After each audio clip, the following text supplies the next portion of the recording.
born and raised in Slidell, Louisiana. I graduated from Fontainebleau High School. After high school, I decided to go to Barry University in Miami, Florida. I felt it was time to get out of Louisiana, see a new place, and I had the hope of playing baseball. After a year at Barry, tuition became way too expensive. I just couldn't afford it anymore. So I decided to go back home and figure out what I was going to do from there.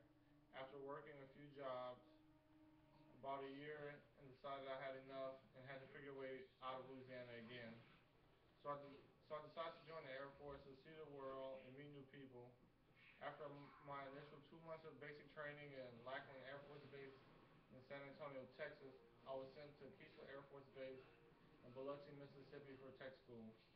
After being in tech school for about 7 months, I got my orders for my first duty station, which happened to be Barksdale Air Force Base, located in Shreveport, Louisiana, which was the last place I wanted to go back to. Once I was done with tech school, and then I went to Barksdale.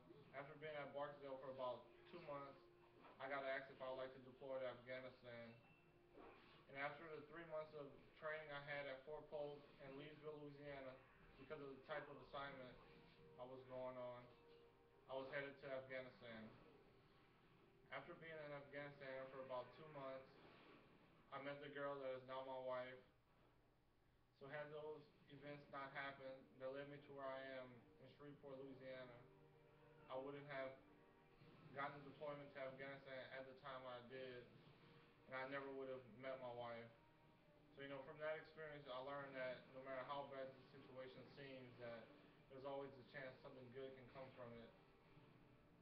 And looking back, I wouldn't change a thing, even though, I really hate being in Shreveport and really think it's time for me to get out of Louisiana. This is the happiest I've been in a while, with my wife, and we're expecting our first child in May. Found out a couple weeks ago that it's a girl. So, I wouldn't change any of it. And lucky for me, a few months ago, I actually got orders out of Barksdale Air Force Base. I'll be headed to Lackland Air Force Base again, back to where it all started, back in San Antonio, Texas. So I'm looking forward to the new challenge and meeting new people down there. And maybe I'll hope after being there for a few years, I get an assignment like I wanted, and hopefully go overseas and finally really get to travel the world and not go back to a place like Afghanistan, which I really wasn't too fond of, but it was a good experience. Did a lot of volunteering out there with my wife. It was okay. It was better than I thought it would be. So from that, I just learned that to always keep my head up and look forward to the best.